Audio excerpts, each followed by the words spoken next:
کہو کہ حضور نے کیا سی کہ باغی جماعت جہنم کی طرف بلانے والی جماعت اہل صفین کو یہ کہو. مجھے اعتراض یہ ہے جس دن یہ کہیں گے تو میں یہ ٹونٹ ختم کر دوں گا. میں کہتا ہوں اس میں کیوں اکتفا کرتے ہو؟ میں تو حضرت عثمان کے جو مخالفین صحابہ کرام ہیں میں انہیں بھی رضی اللہ عنہ کہتا ہوں, لیکن میں انہیں حضرت عثمان کے خلاف جو ایکٹیویٹی پرفارم کی ہے نا اس حوالے سے میں انہیں بلوائی بھی کہتا ہوں. یہ نہیں ان کو بلوائی کہہ رہے, بلوائی کہتے ہیں نا, ٹھیک ہے. بلکہ وہ الیاس قادری صاحب نے تو ایک کتاب کے اندر ان صحابہ کے نام لکھ کے کہہ دیے یہ فتنہ پرور تھے. بعد میں ان کو بتایا کہ یہ صحابہ ہیں تو انہوں نے باقاعدہ معافی مانگی تھی. اچھا معافی مانگ کے بھی نہیں ان کو پتا چلا کہ بھئی حضرت عثمان کے مخالفین صحابہ کرام تھے, وہ کوئی یہودی نہیں تھے. بخاری میں 695 نمبر حدیث ہے, حضرت عثمان نے کہا نمازیں ان کے پیچھے پڑھو.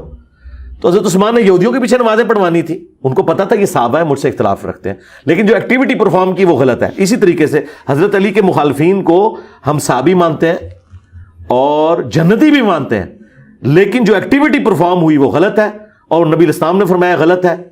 ہمیں کوئی ضرورت نہیں تھی. یہ کہتے ہیں جی خلافت و ملوکیت مودودی نے کیوں لکھی؟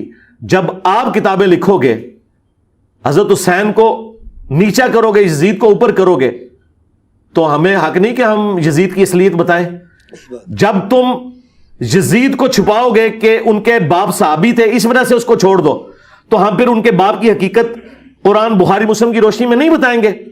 تو خلافت و ملوکیت کوئی چھیڑ خانی نہیں تھی, چھیڑا تم نے تھا. محمود احمد عباسی منکرین حدیث جس خبیث نے حضرت علی کی توہین کی, حضرت حسین کی توہین کی, اس کے جواب میں لکھا تو ہمیشہ ہم سولوشن. ذاکر نائک نے 2009 میں مسئلہ اٹھایا تو میں نے کربلا کے اوپر بات کی ہے. تو آپ ہمیں جوتیاں ماریں, ہمیں رونے پہ بھی پابندی لگا دیں گے آپ, تو ایسا نہیں ہوگا سرکار. ہم روئیں گے نہیں, جوتیاں کھائیں گے, پھر اوپر سے لے کے نیچے تک آپ کے سارے ہینڈلرز کو جوتیاں ماریں گے اور آپ کی چیخیں نکلوائیں گے. ہم وہ نہیں ہے کہ جو پیچھے ہو کے بیٹھ جائیں انشاءاللہ. اچھا جی بھائی, میں 2 سوالوں کو ایک ہی سوال کر رہا ہوں انشاءاللہ. 2 نہیں آپ کریں, الگ الگ کریں, کوئی مسئلہ. 2 سوال اکٹھے کاؤنٹ ہوں گے انشاءاللہ. 2 سوال کاؤنٹ ہوں گے. آپ کی 2 اسٹیٹمنٹ ہے جس پہ اہل سنت کے بہت بڑے بڑے پلیٹ فارم پہ آپ کے کفر کے فتوے آئے ہیں. اچھا ہاں جی, بہت بڑے بڑے, میں فتوا دکھا سکتا ہوں آپ کو. پہلی اسٹیٹمنٹ جیسے کہ آپ نے ابھی پچھلے دن آپ کی ویڈیو اپلوڈ ہوئی کہ آپ نے اپنی زلفوں کو تشبیہ دی ہے نعوذ باللہ جانور سے, ٹھیک ہے. اور دوسری آپ کی اسٹیٹمنٹ کے لفظ چھوکرا, نہیں یہ دوست بالکل سوال الگ ہے. دیکھیں یہ بہت بالکل الگ ہے. ہاں میں ایک سوال پہ رہے ہیں میری زلفوں, میں نے نبی اسلام کی زلفوں کا ذکر کیا یا اپنی زلفوں کا؟ اپنی. ہاں اچھا, پہلے تو میں بریلویت کو ان کی زبان میں جواب دیتا ہوں. میں تو تمہیں پتہ تھوڑی دائی ہاں. یہ بڑے فخریہ واقعہ سناتے ہیں کہ ہلاکو خان کی اولاد میں سے پہلا تاتاری جو تھا منگول جو مسلمان ہوا وہ ایک صوفی بزرگ سے متاثر ہوا, ٹھیک ہے. اور وہ کہتے ہیں متاثر اس طرح ہوا کہ اس نے آ کے ان سے اتنا سخت سوال کیا کہ بتاؤ میرے کتے کی دم بہتر ہے یا تمہاری داڑھی؟ بڑے فخریہ سنانے نے. بریلوی نے لاج میرے کو ہے. پتہ ہے اس بابے نے کیا کہا؟ اس نے کہا اگر میں اپنے رب کا تابع فرمان ہو کے مر گیا اور جنت میں پہنچ گیا تو میری داڑھی کے بال بہتر ہے, ورنہ تیرے کتے کی دم بہتر ہے. تمہارے بابے تو داڑھی کو کتے کی دم سے برا کہیں. آؤ نا دار تلے تھوڑے بابے میں وڈے, بابیاں نے نظریات وڈے, آؤ نا کون انہیں داڑھی نو کتے دی دم تو بھی بدتر کیا. تو پتہ یہ معرفت کی بات آئیں گے. دیکھو کنی سونی گل کی تھی, لوگ سبحان اللہ کہندے سن. اچھا تو میں نے تو داڑھی کی بات نہیں کی, میں نے زلفوں کی یہ بات نہیں کی. یہ ہے میں نے یہ کہا تھا کہ زلفوں کی حفاظت کرنا ایسا ہے جیسے گھر میں آپ کوئی پالتو جانور رکھے نا اس کی خدمت کرنی پڑتی ہے. تو مجھے بتائیں جب بھینس کوئی گھر میں رکھتا ہے اس کی خدمت نہیں کرنی پڑتی؟ کرنی پڑتی ہے نا. تو یہ لمبے جب آپ بال رکھتے ہیں نا اس کی خدمت کرنی پڑتی ہے, جوئیں بھی پڑ جاتی ہیں, آپ کو دھونا بھی پڑتا ہے. اکثر بچے باقی بچوں سے جوئیں لے کے گھر آ جاتے ہیں, اگر آپ کے ساتھ کوئی بچہ لیٹا ہے تو ایک آدھ جوں ادھر بھی چڑھ جائے گی. میں نے کہا تھا ان کی کیئر ایک پالتو جانور کی طرح کرنی پڑتی ہے. میں نے تو زلفوں کو تشبیہ نہیں دی بلکہ اس اعتبار سے بات کی تھی. تو لہٰذا یہ کہاں سے یہ تشبیہ ہو گئی؟ اور اگر ہو تو پہلے تے اپنے بابے دی خبر لو جہاں تھی واقعات سناندے سو, انہیں تے اس تو بھی اگے دی گل کی ہے. میں نے تو یہ بات کی نہیں ہے کہ یہ جانور یا نبی اسلام کی کسی چیز کا ذکر نہیں کیا. یہ بالکل غلط ہے اور جھوٹا الزام ہے. یہ ایسے ہے نہیں ہے, یہ جاہل ہیں, علم سے ان کا دور دور تک واسطہ نہیں ہے. اب مجھے بتائیں, نبی اسلام فرما رہے ہیں کہ نماز میں کتے کی طرح بازو نہ بچھاؤ, بخاری مسلم میں حدیث ہے. کونیاں اٹھا کے رکھو. لہٰذا انفی تو اکثر ان کی کونیاں نیچے لگی ہوتی ہیں. میں ان کو ساروں کو کہوں تو میں رسول اللہ کتا کہہ کے گیا آؤ نا داڑ تھلے, ہاں کتے نال تشبیہ دیتی تو نبی علیہ السلام جب یہ مثال دیتے تھے اس کا مطلب یہ نہیں ہوتا تھا کہ انسان جو ہے وہ کتے سے بدتر ہے, یہ مطلب نہیں ہوتا تھا. مطلب ہے کہ تشبیہ دی جاتی ہے. تو میں نے تو یہاں کسی جانور کے ساتھ تشبیہ نہیں, میں نے کہا جیسے ایک جانور, یہ میں نے زلفیں رکھی ہیں گویا کہ میں نے ایک جانور پال لیا جس کی مجھے خدمت کرنی پڑتی ہے. یہ تو بالکل بات بہت ہلکی ہے حدیث میں. اس لیے میں نے کہا تھا میرے خلاف قیامت تک ٹائم دے, مرے سارے فقیر زندہ کر لو, زندہ سارے کٹھے کر لو, آ کے منو اصول اور مبادی کی گل کرو, میں لا کے آتی تھوڑی پڑھانا وا ہوں پڑھائی ہے نا. میں فل بدی اور کئی مثالیں دے سکتا ہوں لیکن ٹائم زیادہ, جتنی چترول کروا لی ہے نا آپ نے ان کی اتنی کافی ہے. نہیں ویسے تو اگر آپ کہہ رہے ہیں کہ آپ رسول اللہ کے کتے ہیں تو ان کے لیے فخریہ بات ہو, وہ تو کہتے ہیں نا ہم تو رسول اللہ کے کتے ہیں. اب اس طرح مجھے اگر لے کے جائیں گے نا تو میں ان کو کہوں گا کہ رسول اللہ کے اگر کتے ہونا تو مسلم شریف میں حدیث ہے نبی علیہ السلام کی چرپائی کے نیچے ایک دفعہ چھوٹا سا کتے کا بچہ چلا گیا تو حضرت جبرائیل حضور کے گھر میں داخل نہیں اور کہا یا رسول اللہ مدینے دے کتے نو سگے مدینہ نو باہر کڈو کیونکہ ہم اس گھر میں داخل نہیں ہوتے جہاں پہ کتے ہوں. جہاں اوریجنل مدینے کا کتا حضور کی چرپائی کے نیچے گیا نا, حضرت جبرائیل نے حضور کو ملنے سے انکار کر دیا. اور مسلم کے الفاظ ہیں کہ جبرائیل تم نے وعدہ کیا تھا کیوں نہیں آئے, تو انہوں نے کہا اس وجہ سے نہیں آئے, اس کو نکالیں یہاں سے. تو یہ آپ کے سارے مولوی سارے بزرگ جو کتے بنے ہوئے ہیں یہ حضور کے گھر بیٹھنے کے اہل ہی نہیں ہے, ورنہ حضرت جبرائیل نے وہاں نہیں آنا. ہاں کیا کرو گے؟ اچھا پھر مسالہ دیں دے کہ جی حضرت علی بھی تو اللہ کے شیر ہیں. بھائی یہ تو حدیث سے ثابت ہوا نا. اور دوسرا شیر کی مثال دی گئی حضرت حمزہ کے لیے نبی علیہ السلام نے دی نا. کتے کی مثال کہاں دی گئی ہے اس حوالے سے کہ وہ ایک چونکہ لائل جانور ہے لہذا لوگ ان کی طرف چیز منسوخ. آج تک کسی صحابی نے دوسرے کو کہا کہ تو نبی علیہ السلام کے ساتھ اس طرح ہی مخلص ہے جس طرح ایک کتا اپنے مالک کے ساتھ ہوتا ہے, تو نبی کا کتا ہے. لیکن شیر کی مثال دی گئی. اور اس سے اگلی بات, آپ کے بیٹے کو اگر کوئی کہہ دے شیر کا پتر تو آپ فخر سے, اور کہہ دے کتے کا پتر تو تجھے کہنا ہاں مدینے دے کتے دا پتر, سن لو گے نہیں. یہ تو عربی تو یہ ہمیں فضول باتیں کرتے ہیں. زید کل اسد عربی کی مثالیں میں چھوٹ رہا کہ تو شیر کی طرح بات ہو رہا ہے. اچھا علی بھائی وہ تو دوسرا سوال جو آپ کو بتایا گیا جس پہ آپ پہ فتوے بھی آئے ہوئے ہیں کافی بڑے بڑے پلیٹ فارم سے. جاہل ہے جی فتوا لگانے والے. کیا فتوے ہیں, کیا اس میں کیا ہے, سوال کریں تاکہ لوگوں کو پتہ چلے سوال کیا ہے. آپ نے یہ کہا تھا کہ جس میں آپ نے حضور پاک صلی اللہ علیہ وسلم کو لفظ چھوکرا سے تشبیہ دیتے ہوئے کہا تھا کہ وہ جو مشرکین مکہ ہیں کہتے ہیں آج کا نیا چھوکرا آ گیا ہے. وہ یہ بات کرتے ہوئے پہلی بات ہے میں نے تو نبی علیہ السلام کو چھوکرا کہا ہی نہیں ہے. یہ بات ہی بالکل الزام غلط ہے. یہ بات اس طرح ہوئی نہیں ہے. اس کو اب سمجھیں گے ہوا کیا تھا. میں نے یہ کہا تھا کہ کافر یہ کہتے تھے کہ کل کا چھوکرا آ کے ہمیں سمجھائے گا. تو یہ بتائیں یہ میں نے کہا یہ کافروں کی سٹیٹمنٹ نوٹ کی, کافروں کی, لہذا یہ کفر تو نہ رہا کیونکہ نقل کفر کفر نہ باشد. اچھا اس کے بعد اگلا سوال صرف ایک ہو سکتا ہے, وہ یہ ہے کہ یہ لکھا کہاں ہوا ہے. رکو ذرا صبر کرو, یہ تو ہم بعد میں بتائیں گے. پہلے تو معافی مانگو نا کہ تم نے اس کے اوپر گستاخی کا الزام لگایا. گستاخی نہیں بنتی کیونکہ ہم کہہ رہے ہیں کافر کہتے تھے. تو سر قرآن کھولے, قرآن میں آیا کہ کافر کہتے تھے یہ مجنون ہے, یہ پاگل ہے, یہ دیوانہ ہے, اسے پریشان خواب آتے ہیں, اس نے ایک اجمی غلام رکھا ہوا ہے جو اسے قرآن پڑھاتا ہے, سب سے بڑھ کر حضور کی بیوی کے اوپر تہمت لگا دی. کافروں نے یہ ساری تکلیفیں حضور کو دیں. جب ہم کافروں کے ریفرنس سے ان تکلیفوں کو اور ان نٹوریس ناموں کو ریپیٹ کرتے ہیں تو کیا ہم حضور کو کہہ رہے ہوتے ہیں یا کافر کہہ رہے ہوتے ہیں؟ کافر. انہی ساری خباستوں میں سے ایک خباست اگر یہ ہے تو آپ یہ تو پوچھ سکتے ہیں کہ لکھا کہاں ہوا ہے کہ وہ یہ والی گالی بھی دیتے تھے. گستاخی نہ کہیں, گستاخی تب ہوگی جب ہم خود کہہ رہے ہوں گے. یعنی اگر میں نبی علیہ السلام کو خود مجنون کہوں پھر گستاخی, اگر میں کہوں کافر کہتے تھے پھر کوئی گستاخی نہیں. تو اردو لنگوسٹک کے اندر جب مخالف کے آپ سارے اعتراضات کو ایک جگہ جمع کرتے ہیں نا تو اسے محاورتاً کہتے ہیں کہ وہ لوگ نبی علیہ السلام کے بارے میں کہتے تھے کہ ہم اپنے آباء و اجداد کے مذہب پہ ہیں, یہ کل کا چھوکرا آ کے ہمیں سمجھائے گا. اسے اردو لنگوسٹک میں محاورتاً کہا جاتا ہے. ان سارے اعتراضات کو جمع کر کے یہ لنگوسٹک کا بیریئر ہے. اور اگر آپ اس بیریئر کو نہیں مانتے نا, میں قرآن میں اس سے بھی زیادہ ورسٹ بات آپ کو بتا دیتا ہوں. چھوکرے کا لفظ تو پھر بھی قرآن میں موجود ہے حضرت ابراہیم علیہ السلام کے بارے میں کہ جب وہ بت انہوں نے توڑ کے تو بڑے بت کے کندھے پہ رکھ دیا نا, تو انہوں نے کہا ہم نے ایک چھوکرے کو سنا ہے جو جس کا نام ابراہیم ہے جو ہمارے بتوں کا ذکر برائی سے کرتا تھا. وہاں پہ لفظ ہے ایک ینگ بوائے, اس کو چھوکرا کہا جاتا ہے, پنجابی میں چھور کہتے ہیں. اچھا اس لیے میں نے کہا تھا یہ نٹوریس ورڈ بھی نہیں ہے, اگر کوئی اسے نٹوریس بھی سمجھتا ہے, لیکن یہ بات سمجھانے کے طور پہ تو یہ قرآن میں موجود ہے. پھر سورۃ البقرہ سورۃ الانعام میں آیا کہ یہ نبی کو ایسے پہچانتے ہیں جس طرح اپنے بیٹوں کو. یہی میں نے بات کی تھی کہ یہود و نصارہ کے بڑے بڑے جو سفید داڑیوں والے تھے وہ تو بچوں کی طرح حضور کو دیکھتے تھے کہ یہ کل کا چھوکرا آ کے ہمیں سمجھائے گا. یہ ان کے ریفرنس ہے نہ کہ میں کہہ رہا ہوں. اور آخری جو چھکا الزامی جواب سورۃ المنافقون میں لکھا ہے کہ منافقین نے کہا کہ جب ہم عزت والے مدینے میں داخل ہوں گے تو مدینے سے ان ذلیلوں کو نکال دیں گے. اللہ کے نبی علیہ السلام اور ان کے صحابہ کو کہا ذلیل. پھر اللہ تعالیٰ نے جواب میں کہا کہ عزت تو اللہ اس کے رسول اور اہل ایمان کے لیے لیکن منافقین نہیں جانتے. اور زید ابن ارقم نے آ کے حضور کو شکایت کی. عبداللہ ابن ابی کو بلایا گیا, اس نے قسم اٹھا دی میں نے نہیں کہا. پھر اللہ تعالیٰ نے قرآن میں نازل کیا, شکر ہے قرآن میں آ گیا, یہ خالی بخاری میں نہیں ہے. تو میں آج آپ کو پیش کر سکتا ہوں کہ اگر میں کہوں کہ منافقین کہتے تھے کہ جب ہم عزت والے مدینے میں داخل ہوں گے نبی علیہ السلام اور ان کے صحابہ ان ذلیلوں کو وہاں سے نکال دیں گے, تو آپ مجھے کہیں گے میں نے ان کو ذلیل کہہ دیا. تو یہ تو قرآن نے کہا ہوا ہے, زید ابن ارقم نے شکایت کی ہوئی ہے, بخاری میں لکھا ہوا ہے, تو پہلے تو ان کے اوپر فتوے لگاؤ. تو ایسا نہیں.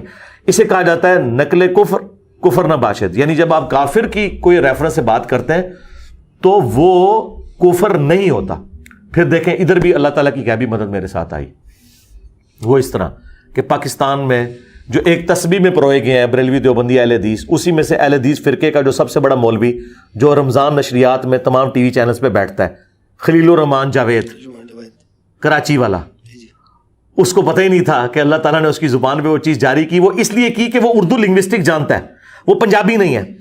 اس سے جب عاقل صاحب جدہ والے نے پوچھا کہ یہ دیوبندی ہمارے اوپر اعتراض کرتے ہیں تقلید کے حوالے سے, تو ظاہر ہے ان کے اوپر اعتراض کر رہے تھے. اس کے جواب میں انہوں نے کہا کہ یہ تو ہمیشہ ہوا ہے کہ جب جس نبی نے اپنی قوم میں آ کے دعوت دی ہے تو قوم میں جو بڑے بوڑھے ہیں مخالفین وہ کھڑے ہوتے ہیں اور وہ کہتے ہیں کیا ہم نے داڑیاں دھوپ میں سفید کی ہیں کہ یہ کل کا چھوکرا آ کے ہمیں سمجھائے گا. میرے بھائیوں, وہ بدبخت جو جہلم کا بیٹھا ہوا معاذ اللہ, اس نے رسول اللہ کے بارے میں اتنی بڑی ہرزہ سرائی کی اور جھوٹ بولا ہے. اس نے کہا ہے کہ یہودی کہتے تھے کہ رسول اللہ صلی اللہ علیہ وسلم معاذ اللہ ثم معاذ اللہ, ہم یہ لفظ نہیں کہہ سکتے, کل کے چھوکرے ہیں معاذ اللہ. دنیا میں آنے والے ہر پیغمبر کے ساتھ اس کی قوم نے جو پہلا اعتراض کیا بنیادی وہ یہی تھا کہ ہمارے باپ دادا پاگل تھے, انہوں نے کیا داڑیاں دھوپ میں سفید کی تھی, کیا ان کو کچھ پتہ نہیں تھا, یہ کل کا چھوکرا آ کر ہمیں یہ سمجھانے لگا ہے دین, یہ کل کا چھوکرا آ کر ہمیں یہ سمجھانے لگا ہے دین, یہ کل کا چھوکرا آ کر ہمیں یہ سمجھانے لگا ہے دین. تو خلیل الرحمان جاوید نے 1,24,000 انبیاء کے بارے میں یہ کہا کہ کل کا چھوکرا ٹائم قیامت تک جے ہوں جڑے منڈے ہونا تے خلیل الرحمان جاوید نو تے پھڑو نا تسی, انہوں نہیں پڑھیں گے, خود وابی بھی نہیں پڑھیں گے. ورنہ خلیل الرحمان جاوید کہے گا. اچھا مجھے کئی لوگوں نے کہا کہ علی بھائی آپ رجوع کر لیں. رجوع کس گل دا؟ اللہ کے بندو, جب میں قرآن و سنت بیان کر رہا ہوں اس کے دلائل کو ذکر کر رہا ہوں, اس کے اوپر رجوع کرنے کا مطلب ہے میں لوگوں کو یہ بتاؤں میں گستاخ ہوں؟ رجوع تو اس بات پہ ہوتا ہے جو غلطی ہو. اگر آپ یہ کہتے ہیں رجوع ہے تو اس کے اوپر آپ شرعی حکم بیان کریں اور قرآن سے بھی بتائیں کہ قرآن سے یہ جو نبی علیہ السلام اور صحابہ کرام کو جو منافقین نے گالی دی کہ یہ ذلیلوں کو ہم نکالیں گے, تو یہ گستاخی ہے کیا؟ نقل کفر کفر نہ باشد. تو یہ جاہل ہیں جان بوجھ کے. انہوں نے یہ جو جملہ کہا نا کہ اسی لیے میں بتاؤں FIR بھی میرے پہ کاٹی تھی انہوں نے, پہلی پیشی میں فارغ ہو گئی. کیوں؟ اس میں واضح لکھا ہوا تھا بھائی جج کے پاس بھی جائے گی, وہ کہے گا یار وہ تو کافروں کے حوالے سے کہہ رہا ہے. جج کو یہ بات اس لیے سمجھ میں آئے گی کہ جج نے تو اسے اپنے دلائل میں دیکھنا ہے, اس نے یہ تو نہیں کہ میں انجینئر نو بدنام کرنا ہے, اس نے تو اپنے دلائل میں دیکھنا ہے. تو یہ بات اس طرح ہے نہیں ہے. ورنہ سب سے پہلے تو FIR کٹوا 1,24,000 منو FIR چاہیے نے, ایک FIR نہیں, انہیں سارے نبیوں نے کیا ہاں لے آؤ. آج جناب 1.5 سال گزر گیا کوئی رجوع نہیں, اور اے دیکھو وہابی آگے کہہ رہے جے ٹھیک ہے کہ جی معاذ اللہ, انہوں یہی نہیں پتا کہ معاذ اللہ لفظ ہوتا ہے یا معاذ اللہ ہوتا ہے. وہ بدبخت جو جہلم کا بیٹھا ہوا معاذ اللہ ثم معاذ اللہ ہے. تو وہ معاذ اللہ علی سرکار جڑی وہ بار بار آ کے کر رہا ہے, تو سرکار اپنے کار دی خبر لو. اچھا اس کے بعد چاہیے تھا نا ایک اپنا مولوی بھی قربان کر دیتے ہیں یار میری خاطر, کرتے ہیں نا, کیوں نہیں کر رہے؟ ان کو پتا ہے کہ بات اس طرح نہیں ہے. تو دیکھو اس دن تو پھر ٹھنڈے بھی پہ گئے, آستہ سے ٹھنڈے پہ رہے ہیں. جو چیزیں کٹ دے جے نا, میں اس نے چیز تو کٹنا نا.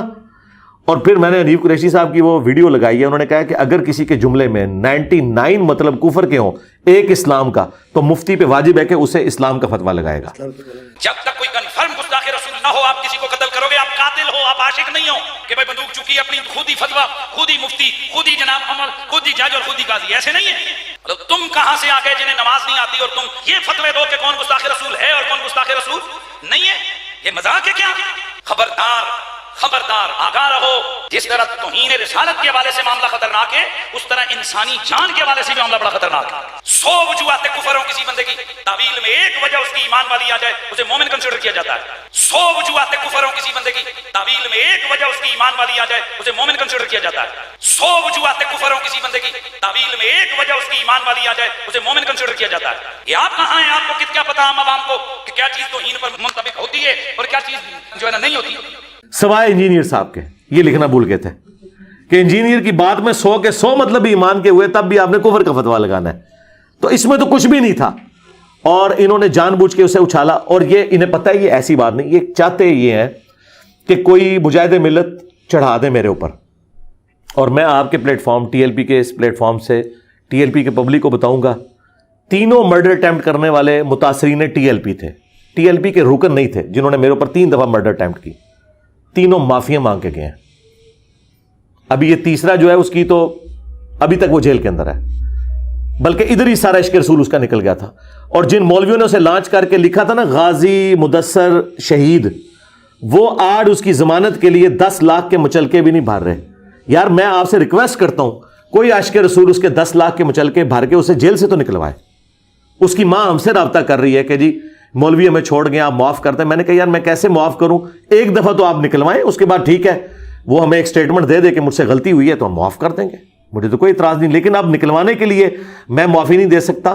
وہ مجاہدین جنہوں نے مولوی جنہوں نے اس کو لانچ کیا، جس مدرسے والے نے اس کو لکھ کے دیا، ٹھیک ہے، وہ سارے 10 لاکھ اکٹھا کر کے دینا، ان کے لیے کیا ہے، وہ تو ایک دفعہ اپیل کریں گے، ان کو تو ویسے ہی چندے اکٹھے کرنے کی عادت ہے، تو نکلواؤ اس کو۔ یہ میں ریکویسٹ دل سے کر رہا ہوں، مجھے اس بچے پہ ترس آ رہا ہے، 17-18 سال کا بچہ ہے، اس کی آپ لوگوں نے زندگی برباد کر دی ہے، تو آپ نکلوائیں اس کے پیچھے جو رجسٹر پہ لکھ کے غازی شہید اس کو دے رہے تھے۔ کتنے غائب ہو؟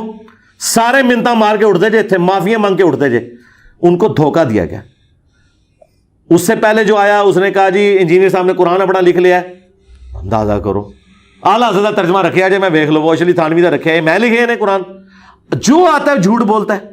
تو اور وہ اس کے پیچھے یہ مولوی ہوتے ہیں جو انہیں اکساتے ہیں، ان کا مقصد مجھ سے علمی اختلاف نہیں ہوتا، یہ کہتے ہیں ہم بندہ چڑھائیں گے، بندہ کوئی چڑھے نہ چڑھے تو آڈی منجی میں ٹھوک دیتی جائے، ہون تک میں جو کچھ کر دیتا جائے نا، اتنا کچھ میں ریکارڈ کیتا ہے کہ تواڈے بابیاں دی ملا کے کتاباں دے بھی انہیں صفحے نہیں جتنے گھنٹے میں بولیا وا، اللہ دے فضل نال منڈی تواڈی ٹھک گئی، ہوں جو مرضی کر لو، ہوں فی الحال جڑا اپنے فرقے دی حفاظت کرو، سیدھی جی گل جے، منو مارنے تو کچھ بھی نہیں لبنا، ہاں اس ذہن چ رکھنا۔ اچھا علی بھائی، آپ پہ ایک یہ اعتراض ہے، یہ میرا بھی اعتراض ہے کہ آپ نے ایک حدیث پیش کی ہے کہ جو حلال اور حرام نکاح میں فرق گانے کا ہے، تو ابھی آپ نے کچھ دن پہلے ایک نکاح پڑھایا ہے، تو وہاں پہ تو گانا کوئی نہیں تھا، کیا آپ نے وہ حرام نکاح پڑھایا ہے؟ اور یہاں تک کہ ہم نے بھی ساری زندگی اور صحابہ کے کئی نکاح ایسے ہیں جن میں گانا نہیں ہے، اور رسول اللہ کے نکاح میں کیا گانا تھا، تو کیا سارے نکاح فرق ہو گئے؟ نہیں، اس طرح نہیں ہے۔ دیکھیں وہ حدیث جو ہے نا ابن ماجہ میں جامع ترمذی میں ہے، جو میں نے بیان کی تھی کہ نبی علیہ السلام نے فرمایا کہ حلال اور حرام نکاح میں فرق گانا ہے، اور اس کے ساتھ میں نے ذکر کیا تھا یہ اناؤنسمنٹ کے لیے ہوتا ہے۔ حدیث کے پورے الفاظ ہیں گانا یا آواز کے ذریعے اناؤنسمنٹ، اور یہ میں نے اس کانٹیکسٹ میں بات کی تھی کہ مولوی جو چھپا کے نکاح کرتے ہیں نا اور اسے رجسٹر نہیں کراتے، جب مر جاتے ہیں تو جائیداد پھر کیسے تقسیم ہوگی، یہ میں نے اس میں کہا تھا کہ مولوی چھپ کے شادی نہ کریں، اعلانیہ کریں۔ اعلانیہ کرنے کے 2 طریقے ہیں، گانے کے ذریعے اور آواز کے ذریعے، یہ 2 طریقے ہیں اس حدیث میں موجود ہیں۔ تو میں نے کہا تھا جو لوگ کہہ رہے ہیں میوزک یا گانا حرام ہے، تو انہوں نے یہ حدیث کیوں نہیں بیان کی، اور پھر میں نے بخاری سے حدیث پیش کی تھی کہ حضرت عائشہ کو حضور نے کہا کہ انصار مدینہ گانے کو پسند کرتے ہیں، تم نے گانے والی کیوں نہیں بھیجی۔ میں اس حوالے سے بات کر رہا تھا کہ اعلانیہ ہونا چاہیے، تو سرکار یہاں جو اعلانیہ نکاح ہوا ہے اس طرح کا نکاح ہوا ہی نہیں ہے، وہ 60-70 ہزار بندہ یوٹیوب تے ویکھ چکے، اعلان ہو چکا ہے، ایتھے بھی سارے بندے موجود سن۔ اب رہا گانا اور یہ ساری ایکٹیویٹیز ہوئی ہیں وہ ان کے اس جگہ میں ہوئی ہیں جہاں وہ شادی حال تھا، وہ یہاں تو نہیں ہونا تھا۔ اگر نبی علیہ السلام کے بھی کیس میں جب نبی السلام نے حضرت عائشہ سے کہا بخاری میں کہ گانے والی بھیجو، تو حضور نے یہ کہا تھا کہ مسجد میں جا کے وہ گانا گائے گی، وہ گھروں میں ہوگا، وہ گھروں میں ڈھولکی ہوئی ہے، بے فکر رہیں۔ اس کی اگر آپ کو ویڈیو چاہیے تو دے دیتے ہیں، اگے کے کڈو گے اس بعد قنوت نازلہ پڑھو گے، اپنے بابے ہوتے بزرگ ہوتے جنہوں نے تمہیں آج تک یہ گلاں نہیں سن دسیاں، تسی تیار ہو جاؤ کہ اسی انہوں نے لانتا بھیجاں گے تو میں انہوں نے گھر دی کوئی ویڈیو کٹ کے تمہیں دے دینا، وہ کچھ نکلے بھی نا تو انہوں کی ٹینشن ہوگی۔ تو وہ ظاہر مسجد میں یا اکیڈمی میں تو حضور نے نہیں نا حضرت عائشہ کو کہا کہ گانے والی پیج مسجد نبوی جا کے گانے گائے، وہ تو گھر میں ہے نا. تو یہاں تو صرف وہ نکاح کے لیے آئے تھے, سیکورٹی ایشوز کی وجہ سے میں ان کے گھر نہیں جا سکتا تھا, تو وہ 15-20 بندے لے کے یہاں آ گئے. میں نے وہ ایکٹیویٹی پرفارم کی. وہ آپ نے ایک اور چیز ہی نوٹ کی, رجسٹریشن بھی یہاں پہ نہیں ہوئی ہے. رجسٹریشن بھی وہاں پہ رجسٹرار بیٹھا تھا, وہ میرے پاس رجسٹر آئے گا, میں اس پہ سائن کر دوں گا. آدھی ایکٹیویٹیز یہاں ہوئی تھی, آدھی وہاں ہوئی تھی. انہیں جو اگر تسی تیار ہو اپنے بزرگاں تے لانتا بھیجنے واسطے, تو میں انشاءاللہ وہ ویڈیو بھی کڈا لینا وا. میں تو اور کے چاہیے ایک بابے کا نام لے کے لانتا پواواں گا جنہوں نے تواڈے کولوں حدیثاں چھپائیاں نے. ٹھیک ہے, تہاڈی تسلی ہوگی ہن. بے شک, بے شک. آخری چیز کہ آخری نہیں اور پوچھو, منجی ٹھکواؤ. میں چاہنا ایک ٹی ایل پی والے منجی ٹھکوائے.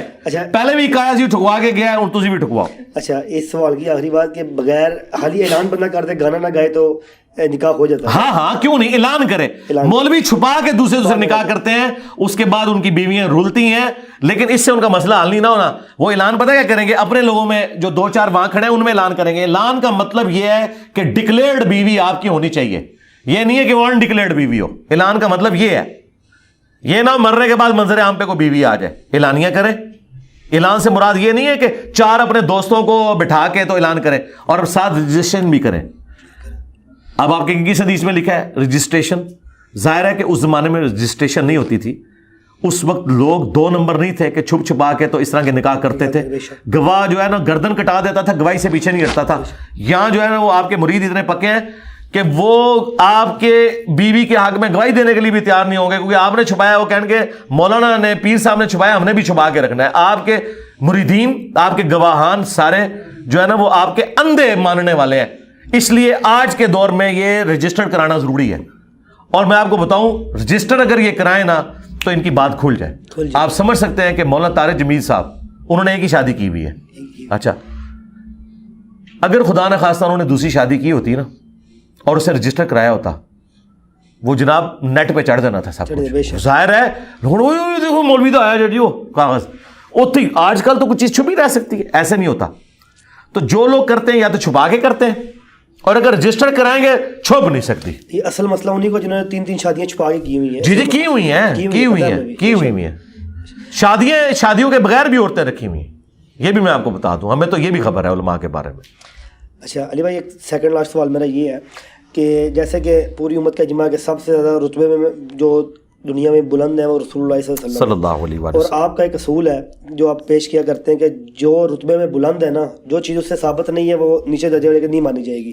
جیسا کہ رسول اللہ نے مردے زندے نہیں کیے, اور یہ بریلویوں کے منصوب ہے کہ غوث اعظم نے مردے زندے کیے ہیں, اور رسول اللہ ہواؤں میں نہیں اڑے. لیکن جو بریلویوں کی کچھ ایسی ہیں کہ ہمارا بابا ہوا میں اڑ گیا, ہمارا بابا یہ کر گیا, ہمارا بابا وہ کر گیا. تو کیا جو چیز رسول اللہ ثابت نہیں ہے وہ کیا چھوٹی کی نہیں مانی جائے گی؟ اگر یہی اصول ہم قرآن کے ساتھ رکھیں تو قرآن میں کئی جگہ ایسے ہے کہ جیسے رسول حضرت مریم کیا کہ وہ درخت کے ساتھ بیٹھی اور انہوں نے کھجوریں کھائی تازہ, اور ہم حدیثیں دیکھیں تو رسول اللہ کے پاس تو کئی دن حضرت عیسیٰ علیہ السلام نے مردوں کو زندہ کیا. اچھا, حضرت عیسیٰ نے کیا, رسول اللہ نے نہیں کیا. حضرت سلیمان کو اللہ تعالیٰ نے پوری دنیا پہ حکومت دی, رسول اللہ کو تو نہیں دی. تو کیا پھر ہم اگر آپ ہی کا اصول اپنائیں تو کیا یہ باقی ساری قرآن کی کہانی؟ یہ ہمارا اصول نہیں, یہ بریلویوں کا اصول ہے. ہم تو اس اصول کو فراڈ سمجھتے ہیں کہ جس بھی دنیا کے شخص کو کوئی فضیلت دی گئی ہے وہ نبی علیہ السلام کے حق میں ماننا, ہم اس اصول کو فراڈ سمجھتے ہیں. یہ میرا تو اس کے خلاف ویڈیو ہے. ٹھیک ہے, نبی علیہ السلام کی اوور آل فضیلت کے لیے ضروری نہیں ہے کہ ہر نبی کی ہر خوبی آپ کے اندر موجود ہو. بے شک, ٹھیک ہے نا, یہ ہے اصل مسئلہ. بریلوی جب کہتے ہیں نا کہ تمام انبیاء کو جو معجزات دیے گئے وہ نبی علیہ السلام کو دیے گئے ہیں, یہ جھوٹ ہے. میں پھکا دیتا ہوں, حضرت عیسیٰ علیہ السلام کا معجزہ ہے بغیر باپ کے پیدا ہونا, اور قرآن نے اسے معجزہ کہا ہے سورہ مریم میں کہ ہم تجھے اور تیرے بیٹے کو جہان والوں کے لیے نشانی بنائیں گے. تو نبی علیہ السلام کے والد محترم تو تھے. تو کیا یہ فضیلت رسول اللہ کے لیے ثابت ہے؟ کوئی بریلوی کہتا ہے کہ نبی علیہ السلام بغیر باپ کے پیدا ہوئے ہیں؟ تو پھر اگر تمہارا اصول مانا جائے کہ تمام انبیاء کی فضیلت کمبائنڈ ہے حضور کے اندر تو فیل ہو گیا. اچھا, بخاری مسلم میں آیا کہ قیامت کے دن سب لوگ ننگے اٹھائے جائیں گے, سب سے پہلے ابراہیم علیہ السلام کو لباس پہنایا جائے گا اور اس کے بعد باقی لوگوں کو. یہاں پہ حضرت ابراہیم علیہ السلام کو باقی تمام انبیاء پہ فضیلت ہے. قرآن میں آیا وَكَلَّمَ اللَّهُ مُوسَىٰ تَكْلِيمًا, اور اللہ نے موسیٰ کے ساتھ وہ کلام کیا جو کہ کلام کرنے کا حق تھا. یہ فضیلت اس پلانٹ ارتھ پہ کسی اور شخص کے لیے نہیں ہے. ہمارے نبی علیہ السلام کے لیے ہے شب معراج آسمانوں پہ. دنیا میں اللہ نے ایک بندے کے ساتھ کلام کیا, وہ موسیٰ ہے علیہ السلام. تو یہ فضیلت حضور کو حاصل نہیں ہے. اوور آل فضیلت نبی علیہ السلام کو ہے, جو صحیح مسلم میں حدیث ہے کہ انبیاء کرام کی امامت فرمائی نبی علیہ السلام نے. یہ عقیدہ بریلویوں کا ہے کہ تمام نبیوں کی چیزیں جمع کر کے حضور میں ہم کہتے ہیں کہ وہ نہ بھی ہوں تب بھی کلی فضیلت نبی علیہ السلام کی ہے, آپ امام الانبیاء ہیں. یہ عقیدہ ہی فراڈ ہے. اب آ جائیں اس طرف جو دوسرا جز ہے, اس کے ساتھ میں آپ کے ساتھ ایگری کرتا ہوں. وہ بھی میں نے کبھی بیان نہیں کی یہ بات کہ جو کم فضیلت والا ہے وہ اپنے سے بڑے والی فضیلت جس شخص کی ہے اس کو جو خوبی نہیں دی گئی وہ اس کو دی گئی ہے. میں نے تو کبھی انکار نہیں کیا. میں نے کہا تھا کہ نبی علیہ السلام کا امتی ہو. میں نے اگلے انبیاء سے نہیں کمپیئر کیا کہ نبی علیہ السلام حضرت عیسیٰ سے افضل ہیں تو حضرت عیسیٰ علیہ السلام جو ہے بغیر باپ کے پیدا ہوئے یا وہ مردوں کو زندہ کرتے تھے تو نبی علیہ السلام کو بھی کرنا نہیں. میں نے کہا تھا کہ جو فضیلت نبی علیہ السلام کو نہیں دی گئی ان کے نام کے اوپر ان کے ماننے والے بابوں میں آپ کلیم نہیں کر سکتے. یہ میں نے بات کی تھی. اگلے انبیاء کے ساتھ نہیں اسے جوڑا. یہ ذہن میں رکھیے گا. اس امت کے ساتھ کہ جو نبی علیہ السلام دیکھیں مثلا یہ کہتے ہیں جی بازید بستامی جو ہے پردہ کرتے تھے کیونکہ جو دیکھتا تھا کلمہ پڑھ لیتا تھا. کتنا زیادہ پھر دین کا دشمن تھا یہ انسان. حضور تو پوری زندگی اپنی اس پہ گزار دی کہ لوگ کلمہ پڑھ لیں, اور ایک بندہ چاہتا ہے کہ لوگ کلمہ ہی نہ پڑھیں اس کے لیے وہ نقاب کرتا ہے. قرآن میں آیا فَلَعَلَّكَ بَاخِعٌ نَفْسَكَ عَلَىٰ آثَارِهِمْ, اے نبی اپنی جان کو ہلاکت میں ڈال لو گے اس کم سے کہ لوگ ایمان نہیں لا رہے. اور یہ کہہ رہے ہیں کہ بازید بستامی کو دیکھ کے کلمہ پڑھ لیتے. پھر ہم کہتے ہیں نا کہ یار حضور کو دیکھ کے بجال نے تو کلمہ نہیں پڑھا, بازید بستامی کو دیکھ کے کیسے لوگ کلمہ پڑھ لیں گے. ہاں علمی دلائل سے چاہے نبی علیہ السلام قائل کریں یا آج کا کوئی انسان کرے وہ کسی کو کلمہ پڑھا سکتا ہے, اس میں تو کوئی مسئلہ نہیں ہے. ڈاکٹر ذاکر نائک نے ہزاروں ہندوؤں کو کلمہ پڑھایا ہے. اچھا من دسو 90 لاکھ نو کلمہ پڑھانا ایک تے جعلی گل سی, وہ ہو گیا ولی اللہ. جیڑا ہندوؤں نو کیمرے میں کلمہ پڑھا رہا ہے وہ ولی اللہ کیوں نہیں بریلویوں دے نزدیک؟ ویسے میرا ایک سوال ہے, اگر میں ٹی ایل پی والوں سے پوچھوں کہ ذاکر نائک نے ہزاروں چلے احتیاطاً سینکڑوں ہندوؤں کو کلمہ پڑھایا, یہ کہتے ہیں کہ جو بزرگ کلمہ پڑھائے وہ ولی اللہ ہوتا ہے, ذاکر نائک کو ولی اللہ یہ کیوں نہیں مانتے؟ اس کے جواب میں وہ کیا کہیں گے؟ آپ کا کیا خیال ہے؟ مجھے کہنا ہے وہ تو یزید کو رضی اللہ کہتا ہے, وہ کافر ہو گیا بس. جیڑا یزید نو رضی اللہ نو کہے ٹھیک ہے اودی اے بزرگی فارغ, جیڑا اپنے نا دے کلمے پڑھاوے, جو یہ کہے کہ میرا جھنڈا محمد کے جھنڈے سے بڑا ہوگا, ہم اس کو کہاں سے بابا مانے؟ اور جیڑا اپنا نا ہی یزید رکھ لے ابو یزید اور کہے میں جعفر دا مرید ہاں, جعفر دے مرید تے آج اپنے پتر دا نا یزید نہ رکھن. تو ڈائریکٹ مرید ہو کے رکھی بیٹھے, یا مرید نہیں ہے یا تو ڈنڈی ماری ہے. ویسے مرید کوئی نہیں جے, کیونکہ امام جعفر علیہ السلام کی وفات کے بھی آلموسٹ 50 سال کے بعد بازید پیدا ہوا ہے. اس کی تو ملاقات ہی کوئی نہیں ثابت. وہ کہتے قبر جا کے مرید ہوا ایسی, پتہ نہیں کدی قبر تے گیا تھے کتنے مرید ہوا ہے, کہانی ہے ساری. تو مجھے بتائیں اگر ذاکر نائک کے غلط عقیدوں کی وجہ سے بقول ان کے اس کا کلمہ پڑھانا فارغ ہے تو تواڈے بابیاں دے غلط عقیدے مطلب تواڈے بابیاں دے کلمے فارغ نہیں. اور اس میں دلیل یہ ہے بخاری مسلم حدیث ہے اللہ تعالیٰ فاسق سے بھی دین کا کام لے لیتا ہے.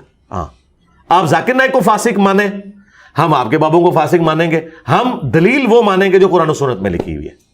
جی اچھا جی بھائی, ایک آخری اختلاف جو میرا آپ سے اختلاف ہے کہ آپ اکثر ویڈیو میں اپنے آپ کو مجدد کہہ رہے ہوتے ہیں. آپ کے آپ نے کہا ان کے اندر ایک مجدد آیا ہے. نہیں, یہ تو میں نے ٹونٹ کیا ہے. نہیں, میں نے مجدد کا دعویٰ نہیں کیا. مجدد کا دعویٰ تو ان کے ابے نے کیا ہے, شیخ احمد سرندی نے, جس کو بابا خادم رضوی بھی بڑا کوٹ کرتے تھے. ہم خادم رضوی صاحب اور ان کے پورے ماننے والوں سے پوچھتے ہیں کہ شیخ احمد سرندی سے پوچھو جو تم نے اپنے آپ کو 1000 سال کا مجدد کہا ہے, مجھے کوئی ضعیف روایت دکھاؤ. مجدد تو 100 سال کا ہوتا ہے, ابو داؤد اور حاکم میں حدیث موجود ہے. اس نے خود اپنے آپ کو مجدد ڈکلیئر کیا اور اس نے کہا کہ جو کچھ مجھے ملا ہے نا اس کا کچھ حصہ مادی کو بھی ملے گا. اپنے آپ کو مادی تو بڑا سمجھتا ہے. اور اس نے کہا اس امت میں اگر کوئی نبی ہوا, یہ مکتوبات میں وہ لکھ رہا ہے, تو وہ فقہ حنفی والوں میں سے ہوگا. اور عیسیٰ ابن مریم بھی اترے تو فقہ حنفی کے مطابق عمل کریں گے. پھر انہوں پھر شرم آئی کہ تو لوگ میرے پیچھے پہ آ جان گے لٹھ لے کے. انہیں کہا نہیں, وہ ان کا اجتہاد جو ہے نا وہ امام حنیفہ سے مل جائے گا. یار انہوں کا اجتہاد بخاری مسلم تو ملے گا, مسلم شریف میں حدیث ہے, وہ تمہیں اللہ کے نبی کی کتاب اور ان کی سنت کے مطابق چلائیں گے, یعنی کتاب اللہ اور سنت کے مطابق, فقہ حنفی کے مطابق نہیں. میں نے کبھی اپنے آپ کو مجدد نہیں کہا میرے بھائی. میں نے یہ کہا کہ یہ جو ڈیفینیشن کرتے ہیں نا یہ بھی ٹونٹ کے طور پہ, جیسے وابیوں کا خدا, وابیوں کا خدا, یہ کہتے ہیں کہ جو غلطی ہائی لائٹ کرتا ہے اور جو بڑے لیول کا بگاڑ دور کرتا ہے. احمد بریلوی مجدد کیوں ہے؟ کیا اس نے ایسا کارنامہ کیا جو باقی لوگوں نے نہیں کیا؟ تو وہ کہتے ہیں کہ جس دور میں رسول اللہ کی گستاخیاں ہو رہی تھی انہوں نے گستاخوں کو ننگا کیا. مجھے بتائیں اعلیٰ حضرت نے زیادہ گستاخ ننگے کیتے نہیں یا میں؟